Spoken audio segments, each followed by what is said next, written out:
Atacante que tá fora dos planos do Flamengo pode pintar como novo reforço do Vasco? Bora ver. Mas antes de tudo, deixa o like no vídeo, se inscreva no canal, porque assim que o canal chegar a 1000 inscritos eu vou sortear uma camisa do Vasco e vai chegar de graça aí na sua residência. É só se inscrever no canal e ajudar o canal a chegar a 1000 inscritos. Bora pra notícia.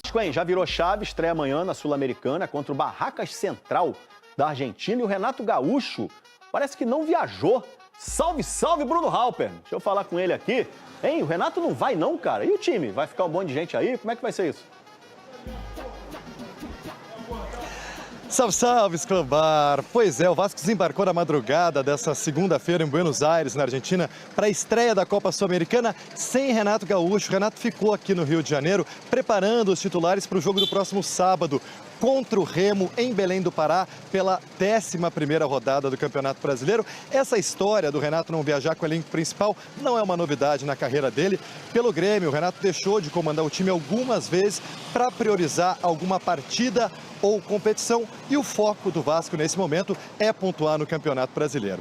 25 jogadores viajaram para a Argentina para encarar amanhã o Barracas Central. O Puma Rodrigues é o único que foi titular no último sábado aqui contra o Botafogo, que está com a delegação. O restante do grupo é formado por jogadores do Sub-20 e também atletas que não têm muita oportunidade com o Renato nesse início de trabalho. Caso aí do Marino Inestrosa, também do Carlos Cuesta, do Spinelli, do Hugo Moura, e o Nuno Moreira também está com a delegação. Amanhã, um dos auxiliares do Renato, o Marcelo Salles, é quem vai comandar o time à beira do gramado. O Marcelo Salles que ainda faz um treino com o restante do grupo hoje no CT do Boca Juniors. Grande abraço, Escobar. Boa semana pra gente.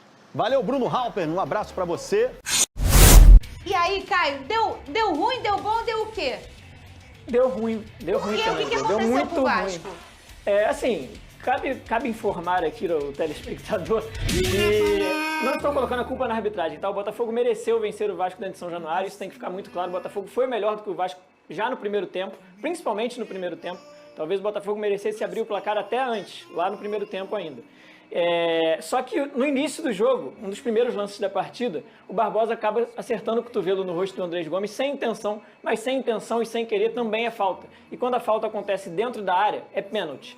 Então o jogo tinha que começar ali já com um pênalti para o Vasco, o que não aconteceu, e aí começa o protagonismo do senhor Wagner do Nascimento Magalhães, o árbitro muito conhecido no futebol carioca, que chamou os holofotes do jogo para ele. E é muito ruim quando isso acontece, porque a gente tem um clássico de dois times gigantes do futebol brasileiro que se enfrentaram, mas o personagem principal da partida foi o árbitro e depois o Matheus Martins muito bem no jogo.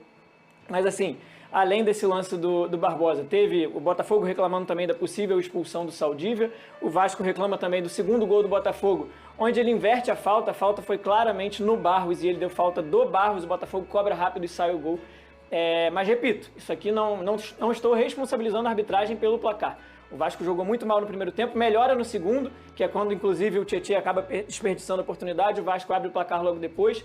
Parecia que o Vasco conseguiria um resultado mais tranquilo, mas aí, num apagão da defesa do Vasco, a música que colocaram. Mas é assim, a verdade é que a lambança, Veni, ela foi pros dois lados, né? Não tem nem como dizer, o Vasco foi mais prejudicado. Não foi. Tem um lance também, a gente tem todos os lances aqui, né? Tem o lance do Cuiabano, que dá uma mãozada na cara do Júnior Santos, que eu não quis no sem querer, mas como você falou, sem querer também a falta. E tem esse lance aí também do Saldívia que você citou, que ele o Matheus Martins era o último homem em direção ao gol, com chance clara de gol e tudo mais. E ele não escolheu dar cartão vermelho. Posso falar rapidinho sobre esse lance, Fernandinho? Porque tem muito torcedor do Vasco que tá falando, o Saldívia não encostou no Matheus Martins. Gente, o braço direito do Saldívia pega na panturrilha direita do Matheus Martins. Ele pega nitidamente, assim. A discussão se era para vermelho ou não é de respeito aos 4 Ds que a arbitragem fala, né? Do último homem, que é a distância, a direção, o defensor e o domínio. Em relação à direção, cabe uma discussão porque a gente não sabe se ele ia alcançar a bola com a força que ele imprimiu. O Léo Jardim podia sair do gol, apesar do Léo Jardim ter muito problema em sair do gol. Mas a bola estava próxima, tá? Ele só começa a ficar distante porque ele sofre a falta. Né? Mas é a única coisa que cabe discussão no vermelho. De resto, não tinha mais defensor nenhum na frente, ele tá com a bola dominada quando sofre a falta, enfim. É um lance que, se fosse expulso, não era absurdo nenhum também. Então o Botafogo tem direito de reclamar também. E assim, o corpo fala, né? Eu falo que a bola fala e o corpo também.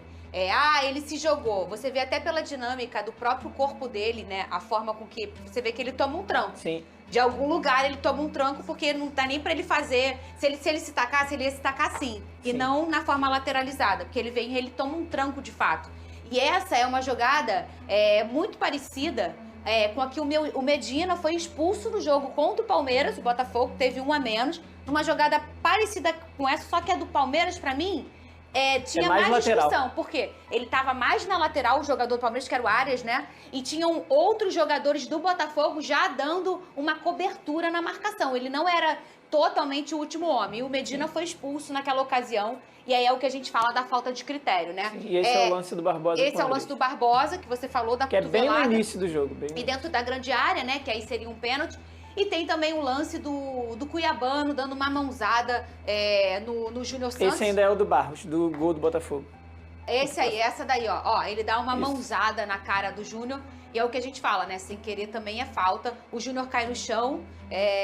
Enfim, foi uma lambança atrás da outra. E antes daquela lance do Barros ali, que foi invertido, teve também uma falta invertida pro Botafogo. Quer dizer, foi uma arbitragem bem péssima, mas venceu o Botafogo, Vene Casagrande. E eu queria que você me falasse os destaques. O Vidalba entrou bem, né? Você gostou também do Vidalba? Gostei, não só por causa do gol, mas ele deu uma dinâmica ali ao setor ofensivo do Botafogo.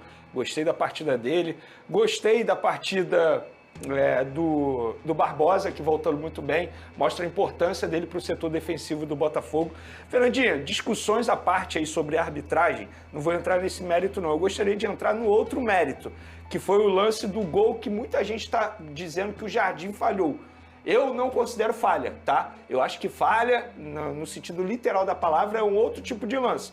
Eu considero uma bola defensável pro nível... Do Vidalba ou do Matheus? Do Vidalba. Do Vidalba. Pro nível, né? do Leonardo Jardim, é uma bola defensável. Só que eu acho que o erro no lance não foi do Leonardo Jardim. O erro do lance foi na marcação do Andrés Gomes. E se a gente tiver o lance aí depois, eu gostaria de que você apontasse. Porque o Andrés Gomes e o Cuiabano, eles bateram cabeça e permitiram o Vidalba finalizar. E aí o Leonardo Jardim ele poderia até defender a bola, mas ele não falhou nesse lance. Eu vi torcedor vaiando o Leonardo Jardim lá no estádio. Cada um sabe o que faz, não sou sommelier de torcedor em estádio. Cada um faz o que pensa, porque pagou o ingresso, está lá, pode fazer tudo dentro do limite. Mas dizer que o Leonardo Jardim falhou naquele lance, falha é uma outra situação. Eu acho que a falha foi na marcação, tanto do Andrés Gomes quanto do Cuiabano, e é algo que o Renato Gaúcho precisa corrigir. Repara só, os dois jogadores, eles não sabiam o que estavam fazendo dentro da área. E aí o Leonardo Jardim foi pego de surpresa, entre aspas, e poderia ter feito a defesa, mas não fez, e eu não considero falha, repito aqui. E o Matheus Martins, que não é a primeira vez, que é um jogador super decisivo dentro de clássicos, sobretudo regionais, né? Contra o Flamengo, contra o Vasco. E, independentemente do resultado, rapidinho, que você destacasse os jogadores do Vasco que foram bem nessa partida. Fernandinha, é difícil a gente apontar assim que foram bem, porque o Vasco fez um jogo muito abaixo. Mas, por exemplo, o lateral Puma Rodrigues, ele não fez um bom jogo, ele foi mal na partida. Mas ele participaria dos 3 gols do Vasco, se o Vasco não desperdiça a oportunidade. Ele dá assistência ali pro David no gol, numa boa jogada entre ele e o Rojas, que tabelam ali, o Puma coloca na área. Logo depois o Puma finaliza para o rebote do Tietê, que perde o gol feito ali. E depois do gol do Botafogo, o Puma cruza a bola para o Nuno, que também desperdiça uma chance inacreditável. Então, assim, para destacar aqui algo de... não é nem positivo, mas assim, que me chamou a atenção, é que o Puma, mesmo num dia ruim, jogou mal, poderia ter participado de 3 gols do Vasco contra o Botafogo. O Gaúcho deixou bem claro na última coletiva o perfil de reforço que ele quer para o Vasco. Ele até deixou bem claro que há uma dificuldade em relação a jogadores equatoriano, colombiano, quando demoram a entrosar na equipe. O modelo tático demora a ter aquela disciplina tática. O Renato levou para esse lado. Não é que são jogadores ruins, são jogadores que têm qualidade, são jogadores que têm um bom perfil. O Vasco hoje tem o Andrés Gomes, o Rojas, né? Colombiano tem o Cuesta, Nestroza, tem o argentino Spinelli, que veio do futebol equatoriano, no caso. Então demora taticamente esses jogadores entrar naquela disciplina tática, guardar a posição, enfim, tudo isso que exige muito no futebol brasileiro, que é um futebol muito físico também nos dias de hoje. Tem a qualidade técnica, mas também tem a qualidade física. e também a qualidade de disciplina tática. Então tudo isso o Renato ele já definiu o perfil que quer jogadores que cheguem prontos.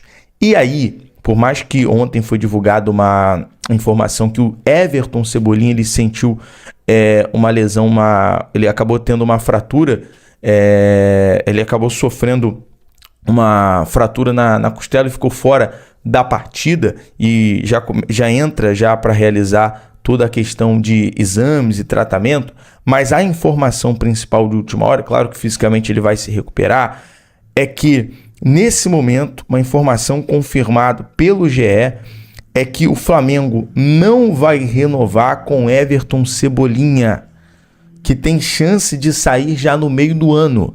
Uma excelente oportunidade, independente se é um jogador vindo do rival, isso acontece normalmente, né? O Savarino foi para o Fluminense, o John Arias voltou para o Brasil, foi para o Palmeiras, o Marlon Freitas saiu do Botafogo, foi para o Palmeiras, né? É claro que é um rival dentro do estado, mas o Everton Cebolinha ele tem que definir o futuro dele, ele é profissional, ele já falou também na zona mista que não quer ficar. Então uma excelente oportunidade para o Admar já ir costurando a questão salarial para o jogador vir no meio do ano. O Vasco quer um jogador que atue pela ponta esquerda. E o Cebolinha faz muito bem esse papel, muito melhor do que o Samuel Lino. Muito melhor do que o Samuel Lino. E vou falar até melhor do que o Luiz Araújo também, quando joga no lado direito. Então, nesse momento, o Everton Cebolinha está no seu último ano de contrato com o Flamengo, não pretende abrir negociação para renovar com o atacante. A possibilidade dele deixar o clube antes do vínculo terminar, caso haja alguma proposta na janela do meio do ano. Agora é hora do Admar trabalhar e aproveitar essa oportunidade.